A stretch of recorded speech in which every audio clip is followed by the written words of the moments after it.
நம்ம அவர் சொன்னதை நீங்கள் நல்லா கவனித்து பார்த்தீங்கன்னா தெரியும். மற்றவர்கள் செய்கிற ஊழல்களை ஒழிப்பேன், ஊழல் செய்யப்பட மாட்டேன். மற்றவர்கள் நான் செய்வேன், அவ்வளோதான். திரிஷா அவர்கள் வந்து டெப்டி சிஎம் ஆக்க வந்து முதலமைச்சர் விஜய் அவர்கள் முயற்சி பண்றாரு. ஏன் வரக்கூடாது? ஜெயலலிதா சிஎம் ஆகும்போது திரிஷா வரக்கூடாதா? ஜெயலலிதாவும் நல்லா படிச்சவங்க தான், திரிஷாவும் நல்லா படிச்சவங்க தான், கான்வென்ட்ல நல்லா நம்பர் 1 ஸ்டூடெண்டா இருந்தவங்க தான். ஏன் வரக்கூடாது? சட்டமன்றத்துக்குள்ள போயும் 100 நாள் வந்து ஆட்சி நடத்தும் மீண்டும் மீண்டும் எல்லா பிரச்சனைக்கும் வந்து திமுக தான் காரணம், திமுக வந்து குற்றச்சாட்டு தொடர்ச்சியா வைக்கிறதுக்கு காரணம் நோய் கிருமி தான் காரணம், பாக்டீரியா தான் காரணங்கிற டாக்டர் சொல்ற கதை தான், வைரஸ் தான் காரணம். அது எல்லா உலகத்துக்கு தெரியும். அதுக்கு நீ என்ன பண்ண போறங்கிறது தான் கேள்வி. திமுகவால தான் கெட்டு போச்சு, அதனாலதான் ஒண்ணு தேர்ந்தெடுத்தாங்க. சட்டமன்றமே கேலிக்கு கிண்டலுக்கு ஆளாகிட்டு ஆளை வச்சு பண்ற அவத்தை பார்த்து சிரிப்பா வருது. அதான் ஆதவர்ஜன் எந்திரிச்சாவ அதை விட காமெடி, சபாஷ் மீனாலும் சந்திரபாபு காமெடி எல்லாம் பிச்சாகணும். அதெல்லாம் தூக்கி அடிக்கிறார்ல ஆதவர்ஜன். அவன் தலைமை பூசாரில இருந்து அத்தனை பேர் எத்தனை லட்சம் கொள்ளை 200 கோடி சார், கோடி கணக்கில். பக்தின்னு வந்தாலும் அங்க கொள்ளதான் அடிப்பானுங்க, திருட்டு வேலை தான் அடிக்கலாம், ஊழல் தான் நடக்குன்னு பெரியார் சொன்னது எவ்வளவு ரைட்டு தெரியுதா? கடவுளை கற்பித்தவன் அயோக்கியன் இப்ப தெரியுதா? கோயில் கட்டுறவன் அயோக்கியன்னு புருவாகி போச்சா?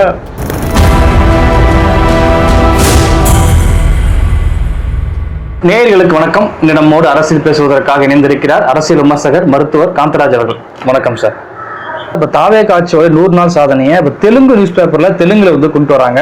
என்ன இப்ப தமிழ்நாடை தாண்டி தென்னிந்திய அளவுல தாவேக வளர்த்திருக்க முயற்சி பண்றாங்களா சார்? அவர் வச்சு படம் எடுத்தவங்கலாம் நிறைய பேர் ஆண்டாகிறாங்க. தமிழ்நாடு ஸ்பெஷல் ரெப்ரஸன்டேட்டிவ்னு யாரை போட்டாங்க? தன்னை வச்சு படம் எடுத்த தெலுங்குக்காரர் தான் போட்டாங்க, வெங்கட் நாராயண். அவருக்கு தமிழ்நாட்டுக்கு என்ன சம்பந்தம்? ஊழலை ஒழிப்பு என்னார்? அது ஊழல் இல்லையா? தன்னை வச்சு படம் எடுத்தவருக்கு பதவி கொடுத்தாரு, அது ஊழல் இல்லையா? ஊழல் எங்க ஒழிச்சாரு? அவர் சொன்னது நம்ம அவர் சொன்னதை நீங்க நல்லா கவனிச்சு பார்த்தீங்கன்னா தெரியும்.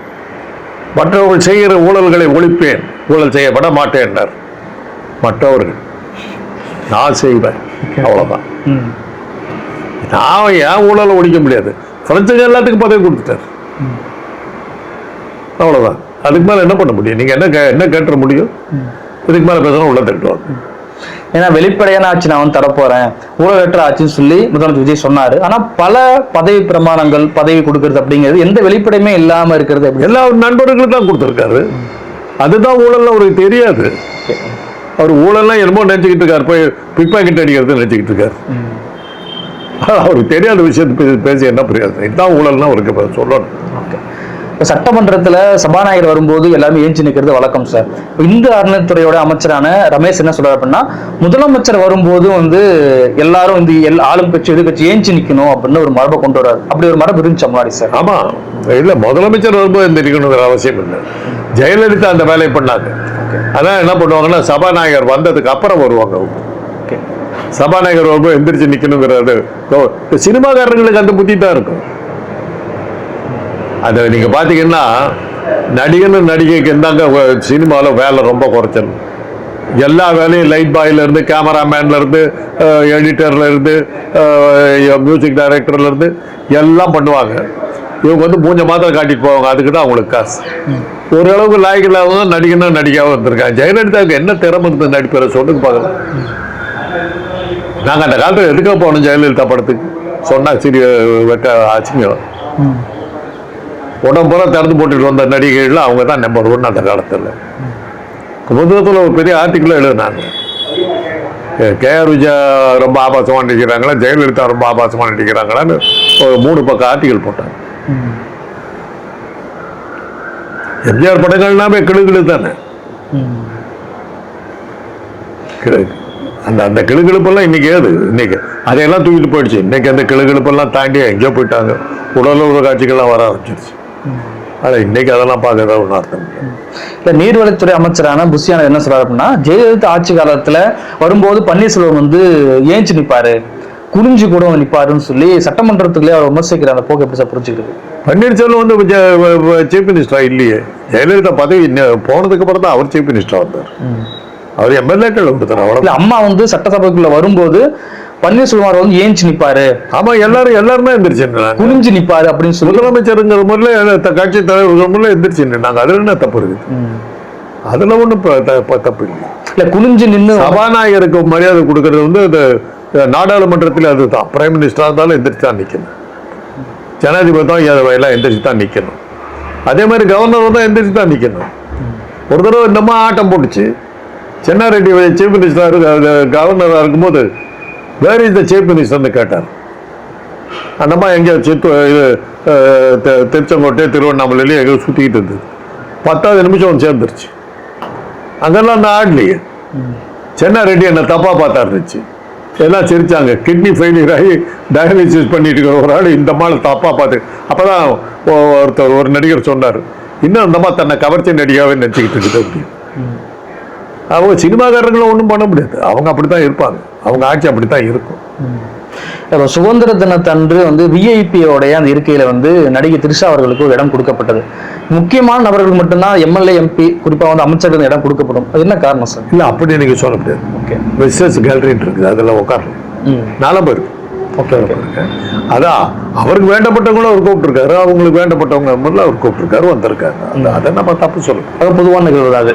இப்ப நான் எங்க அண்ணன் மந்திரியா இருக்கும்போது அவருடைய தம்பிக்கிற முறையில் நான் போய் இந்த நிகழ்ச்சியெல்லாம் நம்ம பார்த்தோம். என் மகனும் காட்டு ஓகே ஓகே போட்டோவே இருக்கும். எங்க அண்ணன் மடியில் உட்காந்துருப்போம். அதெல்லாம் வந்து தப்பு கிடையாது, அதெல்லாம் தப்பு கிடையாது, புரோட்டோகால்லாம் மீறல. அதெல்லாம் இப்ப அதிமுக முன்னாள் அமைச்சரான ஆர்பி உதயகுமார் என்ன சொல்றாரு அப்படின்னா, திரிஷா அவர்கள் வந்து டெப்டி சிஎம் ஆக்க வந்து முதலமைச்சர் விஜய் அவர்கள் முயற்சி பண்றாரு. ஏன் வரக்கூடாது? ஜெயலலிதா சிஎம் ஆகும்போது திரிஷா வரக்கூடாதா? ஜெயலலிதாவும் நல்லா படிச்சவங்க தான், திரிஷாவும் நல்லா படிச்சவங்க தான், கான்வென்ட்ல நல்லா நம்பர் 1 ஸ்டூடெண்டா இருந்தவங்க தான். ஏன் வரக்கூடாது? நீ வரக்கூடாது, நான் வரக்கூடாதுன்னு சொல்லக்கூடாதுங்க. வரதுக்கு தகுந்த யார் வேணாலும் வரலாம், இந்த நாட்டை சேர்ந்தவங்களா இருக்கணும், அவ்வளவுதான். திரிஷா வரக்கூடாது என்ன இருக்கு? நடிகையா இருக்காங்க, அரசியல் புரியுது, அரசியல் கொள்கை கோட்பாடு அப்படின்னு உங்களுக்கு எப்படி தெரியும்? ஜெயலலிதா வரும்போது நமக்கு என்ன தெரியும்? திடீர்னு அவங்க சினிமா விட்டு விலைக்கு வீட்டுக்குள்ளே கிடந்தாங்க. அப்புறம் அந்த அம்மா பணம் அவுத்துப்படுத்து தெரிஞ்சு சொந்தக்காரெல்லாம் சேர்ந்து வெளியே விரட்டி சொத்தெல்லாம் பிடிக்கிட்டு விட்டு பரிதாபமான ஒரு சூழ்நிலைக்கு போன போது அந்த கடனை எல்லாம் கட்டி அந்த அம்மாவை காப்பாற்றி கூட்டிகிட்டு வந்து அப்புறம் தான் பார்த்தாரு, நீ இப்படிலாம் இருக்காத அப்படின்னு சத்துணவு அமைப்பாளராக போட்டாங்க. அதுதான் அந்த மாதிரி கொடுக்கப்பட்ட முதல் பதவி. அதுலேருந்து தான் கொஞ்சம் கொஞ்சமாக கொள்கை பிரபச்சங்களா அது இதுன்னு கொண்டு கொஞ்சம் கொஞ்சமாக கொண்டு அரசியலை கொண்டு உட்கார வச்சாங்க. அது வந்து நம்ம அந்த மாதிரியே நம்ம ஏற்றுக்கிட்டோம். ஆட்சி என்ன பண்ணிச்சது ஃபைல் பார்க்க தெரியாது இந்த பாளுக்கு, எனக்கு நல்லா தெரியும். ஐஏஎஸ் ஆஃபீஸர்களை வந்து பழி வாங்கணும்னு நினச்சிக்கிட்டு அந்த ஆஃபீஸர் தூக்கி அங்கே போடு, இந்த ஆஃபீஸர் தூக்கி இங்கே போடுங்கிற தவிர ஒரு சின்ன கேள்விங்க, எம்ஜிஆருடைய ஆட்சியும் சரி ஜெயலலிதாவுடைய ஆட்சியிலையும் எத்தனை தொழிற்சாலைகள் வந்தது, எத்தனை கல்லூரிகள் வந்தது, எத்தனை மருத்துவமனைகள் வந்தது, எத்தனை சாலைகள் போடப்பட்டன, என்ன ஏதாவது ஒன்று காட்டுங்க பார்க்கலாம். சிஏஜி அறிக்கை என்ன தெரியுமில்ல எம்ஜிஆருடைய ஆட்சியை பற்றி? 9 ஆண்டு காலம் தமிழ்நாடு 2 ஆட்சி காலம் எம்ஜிஆர் ஆட்சி காலம்ங்கிறதா சிஏஜி அறிக்கை. சிஏஜி அறிக்கை என்ன தெரியுமா? சென்ட்ரல் ஆடிட் ஜெனரல், மத்திய அரசனுடைய ஆடிட்டர் ஜெனரல், கணக்கு தணிக்கையாளர் சொன்னது. 9 வருஷம் ஒரு வளர்ச்சி திட்டம் கூட இல்லாத தமிழ்நாடு போச்சு. எம்ஜிஆர் ஆட்சியிலே சரி ஜெயலலிதா ஆட்சியிலே ஒண்ணு கிடையாது. அவங்களதான் திருப்பி தேர்ந்தெடுத்தாங்க நம்ம மக்கள். அதுக்கு என்ன பண்றோம்? ஒவ்வொருக்கிட்ட நம்ம தான் ஆள் கிடப்போம். இல்ல திட்டமிட்டே வந்து தமிழகத்துல திராவிட ஆட்சியை வந்து ஒழிச்சு கட்ட முயற்சி பண்றாங்க, RSS பின்புலம் இருக்குலாம் விமர்சனம். 49ஆம் வருஷத்துல இருந்து ட்ரை பண்ணிட்டு தாங்க இருக்காங்க. இன்னைக்கு நீங்க வந்து எடுத்து பேசுறது திமுக தான் எடுத்து பேசிக்கிட்டு இருக்கிறீங்க இவ்வளவு கட்சி வந்ததுக்கு அப்புறம். இதுக்கு அந்த 3% காரர்களுடைய கடுமையான எதிர்ப்பை சமாளிச்சு காமராஜர் போன்ற பெரிய ஆளுகளை சமாளிச்சுக்கிட்டு வந்த கட்சி அது. அத்தனை பேர் தூக்கி அடிச்சுட்டு தான் வந்தது. இன்னைக்கும் வந்து ஸ்டாலின் பத்தி என்ன பேச வேண்டியிருக்குது உங்களுக்கு? வேற வழி இல்லையே. உதயநிதி தான் பதில் சொல்லிட்டு இருக்கீங்க, உங்களை ஒன்றும் பண்ண முடியலையே. நீ நாளைக்கு இருப்பியா? இன்னைக்கு எம்ஜிஆரை பத்தி அவ்வளவு பேசுறீங்க, இன்னைக்கு அதிமுக இருக்கா? எங்க இருக்கு? அப்புறம் விஜயகாந்தை எப்படி தூக்கி விட்டீங்க? இன்னைக்கு அவங்க எங்க இருக்காங்க? ரஜினிகாந்த் வரவே இல்லை, பயந்து பேசாம போயிட்டாரு. அவர் கூட ஒண்ணு கேட்டிருக்காரு, தமிழ்நாட்டுக்கு நான் ஏன் காசு கொடுக்கணும் அப்படின்னு. நான் வரி கட்டிக்கிட்டு இருக்கிறேன், அந்த வரியிலேருந்து எடுத்துக்கோ அப்படின்றார். அதுதான் நீ இடிச்சவையில இருந்தா வர்றவனா ஏமாந்தான். இது எங்க நாடு, எங்க புகழ் தங்கும் நாடு, வளம் பொங்கும் நாடு, வந்த எல்லாருக்கும் இடம் கொடுத்து ஏமாந்த நாடுன்னு அந்த காலத்துல ஒரு பாட்டு உண்டு. ஒரு படத்துல பி.எஸ். சரோஜா பாடிட்டு வருவாங்க. இது எங்க நாடு, வளம் பொங்கும் நாடு, புகழ் பொங்கும் நாடு, வந்த எல்லாருக்கும் இடம் கொடுத்து ஏமாந்த நாடு. அதுதான் தமிழ்நாடு. அதுக்கு என்ன பண்ண முடியும்? நீ ஏமாந்தா யார் என்ன பண்ணும்? கலைஞர் இந்த காலத்தில் எழுதினார், உயர்ந்த கோபுரங்கள் தாழ்ந்த உள்ளங்கள், என் சிங்க தமிழ் திருநாடே, வந்தாரையெல்லாம் வாழ வைக்கும் என் சிங்க திருநாடே, நீ சொந்த நாட்டானையே சொல்றது எத்தனை நாளாயிருக்கு. இந்த டைலாக்லாம் அன்னைக்கே எழுதிட்டாரு. என்ன பிரயோஜனம்? இப்போ யாரோ ஒரு சினிமாக்காரனை பார்த்துட்டு ஓட்டு போட்டு விடுறீங்க, அப்புறம் என்ன பண்ற? சட்டமன்றத்துக்குள்ள போயும் 100 நாள் வந்து ஆட்சி நடத்தும் மீண்டும் மீண்டும் எல்லா பிரச்சனைக்கும் வந்து திமுக தான் காரணம், திமுக அந்த குற்றச்சாட்டு தொடர்ச்சியா வைக்கிறதுக்கு காரணம் நோய் கிருமி தான் காரணம், பாக்டீரியா தான் காரணங்கிற டாக்டர் சொல்ற கதை தான், வைரஸ் தான் காரணம். அது எல்லா உலகத்துக்கு தெரியும். அதுக்கு நீ என்ன பண்ண போறங்கிறது தான் கேள்வி. திமுகவால தான் கெட்டு போச்சு, அதனாலதான் உன்னை தேர்ந்தெடுத்தாங்க, உன்னையே ஓட்டு போட்டு எடுத்தாங்க. திமுக நல்லா இருந்தா உன்னை எப்படி ஜெயிச்சிருப்ப? திமுக தான் தப்பு பண்ணுச்சு, அது சரி பண்ணு. என்ன அதை சொல்லிட்டு இருக்கிறதுக்கு அவனை கூப்பிட்டு வச்சாங்க. அது எங்களுக்கு தெரியாதா? தெரிஞ்சதுனால்தான் உன்னை தேர்ந்தெடுத்தா ஜனங்க சொல்றாங்க, சரி பண்ணு. இதெல்லாம் அது அமித்ஷா பதில். நேரு தான் காரணம்னு சொல்லி அமித்ஷாவும் மோடியும் பேசிக்கிட்டு இருக்காங்க. அந்த கதை தான் தலைவனை விட அப்படி தோன்ற. பாஜக செய்யற அதே அரசியல தமிழ்நாட்டில் வந்து தாவேக விஜய் செய்யறாங்க. வேற என்ன இருக்கு? அவங்க நேரு மேல பழி போடுறாங்க, இங்க திமுக மேல பழி போடுறாங்க. அவ்வளவு வாக ஒன்றும் செய்யல, அவ்வளவுதான். இன்னைக்கு வந்து மோடி காலத்துல ராமர் கோயில் கட்டினதை தவிர மோடி சாதனை சொல்லுக்கு பார்க்கணும், என்ன செஞ்சிருக்காரு சொல்லுக்கு பார்க்கணும். அதுலயும் என்ன வந்துருக்குது? பக்தி வரல. அவன் தலைமை பூசாரில இருந்து அத்தனை பேர் எத்தனை லட்சம் கொள்ளை, 200 கோடி சார், கோடி கணக்கில். பக்தின்னு வந்தாலும் அங்க கொள்ளதான் அடிப்பானுங்க, திருட்டு வேலை தான் அடிக்கும், ஊழல் தான் நடக்குன்னு பெரியார் சொல்றது எவ்வளவு ரைட்டுன்னு தெரியுதா? கடவுளை கற்பித்தவன் அயோக்கியன் இப்ப தெரியுதா? கோயில் கட்டுறவன் அயோக்கியன்னு புருவாகி போச்சா? இப்ப சொல்லுங்க, பெரியார் பூச்சாலே பெரியார் கிட்ட இருந்து அவர்கிட்ட ஒண்ணுமே கத்துக்காம போன நாம முட்டாளா இல்லையா? சொல்லுங்க பார்க்கலாம். இதுக்கு மேல என்ன சொல்ல முடியும்? கோயில் கட்டி 1 வருஷம் 2 வருஷம் ஆகல, ஆயிரக்கணக்கான கோடி கோல் அடிச்சுட்டாரு. இப்ப மக்களுடைய பக்திக்கு செலுத்தின தொகை பூரா போச்சு. கர்நாடகா வனப்பகுதியில மேய்ச்சலுக்காக மாடை தேடி போன 3 நபர்களை வந்து கர்நாடக வனத்துறை வந்து சுட்டு கொலை பண்ணியிருக்காங்க சார். எப்படி சார் பாக்க? அது காவிரி பிரச்சனை பெரும் பிரச்சனை போயிட்டு இருக்கு. அது நம்ம எல்லாம் ஒன்றும் சொல்ல முடியாது. வனத்துறையில வந்து சுடுவோம். இதுக்கு முன்னாடி செம்மர கடத்தல்னு சொல்லி ஒரு 20 தமிழர்களை சுட்டு கொண்டாங்க ஒரு 15 வருஷத்துக்கு முன்னாடி. அதுக்கு அங்க வனத்துறையில் நிறைய நடந்துக்கிட்டு தான் இருந்துகிட்டே இருக்குது. அதை நம்ம ஒன்றும் பண்ண முடியாது. யானையை வேட்டையாட போடுறேன், யானையை பாதுகாக்கிறேன்னு சொல்லிட்டு பல பேர்த்த சுட்டு கொள்ளுவாங்க. புலிகளை பாதுகாக்கிறேன்னு சொல்லி இது பண்ணுவாங்க. அதில் இவங்களும் சேர்த்துக்குவாங்க. கிருஷ்ண பரமாத்மா எப்படிங்க செத்தாரு சொல்லுங்க? தெரியுமா அவர் எப்படி செத்தாருன்னு? மானா மாறி போகும்போது, மானா மாறி போகல, அவங்க யாதவ இனமே ஒருத்தர் தர்மபுரியில் எடுத்து அடிச்சுக்கிட்டு செத்து போயிட்டான். துவாரகத்தை கடல்ல முழுகிடுச்சு. இனமே காந்தாரி கொடுத்த சாபம். எப்படி எங்க இனத்தை வந்து கௌரவரும் பாண்டவரையும் ஒழிச்சியோ அதே மாதிரி உன் இனம் அநியாயமா அழிஞ்சு போகும். நீயும் வந்து எப்படி இந்த துரியோதனை வந்து நிராயுத பணியா இருக்கும்போது அடிச்சு கொண்டியோ அதே மாதிரி நீயும் சாபம் கொடுக்குறான். அந்த சாபம் தான் அவனுக்கு பழிக்குது. படுத்திருக்கான், புல்வெளியில படுத்திருக்கான். அவனை ஒரு சோகம் தாக்காம படுத்து கிடக்குறான். இவன் காது இந்த புல்லுக்கு மேல இப்படி அந்த கட்டவரில் இப்படி நிக்குது. மானோட காது நெஞ்சுக்கிட்டு வேடை வந்து அம்பு அடிக்கிறான். அந்த கட்டவரில் போய் அம்பு குத்துட்டு செத்து போயிடும். அவ்வளவுதான். பெரிய மாய சக்கரத்தை விட்டு இது இப்படி பண்ணி அப்படி தந்திரமெல்லாம் பண்ணிக்கிட்டு போன ஒரு கிருஷ்ணன் ஒரு வேடன் தவறுதலை இதை அம்புக்கு செத்து போறான். அவ்வளவுதான் அவங்க. ஆனா இதெல்லாம் வந்து நம்ம கதைகள் அதெல்லாம் அந்த காலத்துல இருந்து சொல்லியிருக்காரு. இதெல்லாம் வச்சு நம்ம இப்ப பேசுறதா அர்த்தம். ஏன்னா கடந்த திமுக ஆட்சியின் மீது விஜய் அவர்கள் வச்ச குற்றச்சாட்டு அப்படிங்கிறது எல்லா விஷயத்துக்கும் வந்து கடிதம் மட்டும் எழுதிட்டு இருக்காரு, மானியத்தினை பொன்மானி எழுதிட்டு போய் படுத்துக்கிறாரு அப்படி குற்றச்சாட்டை முன் வச்சார். இன்னைக்கு இவர் ஆட்சி வந்த பிறகும் பல பிரச்சனைக்கு வந்து கடிதம் மட்டும் எழுதிட்டு இருக்காரு சார். அவர் சொன்னாரு நியூஸ் பேப்பர் படிக்கணும்னாரு. உதயநிதி எவ்வளவு அழகா சொன்னாரு, பேக்கேஜுக்கு வந்து எல்லா கவர்மெண்ட்டும் கொடுக்குறது, முதல்ல இதுக்கு நியூஸ் பேப்பர் படிக்க வேண்டியதில்லை, திட்டங்களை படிச்சா புரியும், முதல்ல அவர் அதை படிக்க சொல்லுங்க. நான் தான் சொல்றேன், சட்டமன்றமே கேலிக்கும் கிண்டலுக்கு ஆளாகிட்டு ஆளுங்கட்சி பண்ற அவசியம் பார்த்து சிரிப்பா வருது. அது ஆதவர்ஜன் எந்திரிச்சாவே அதை விட காமெடி சபாஷ் மீனாலும் சந்திரபாபு காமெடி எல்லாம் பிச்சாகணும். அதெல்லாம் தூக்கி அடிக்கிறார்ல ஆதவர்ஜன். ஒவ்வொரு துறை கேள்வி வரும்போதும் அந்த துறை சார்ந்த அமைச்சர் பதில் சொல்லாம வெவ்வேறு துறை அமைச்சர் பதில் சொல்றது அப்படிங்கிறது எப்படி புரிஞ்சுக்கிறது? என்ன அதைத்தான் முதல்ல நான் சொன்னேன். சட்டமன்றமே ஒரு கேலி கூத்தா தான் நடந்துகிட்டு இருக்குது. அடிக்க நீங்க 50 பேர் தான் இருக்கீங்க, நாங்க 108 பேர் அடிச்சா என்ன ஆகும் தெரியுமா? நாங்க என்ன அர்த்தம்? இதுவா அரசியல்?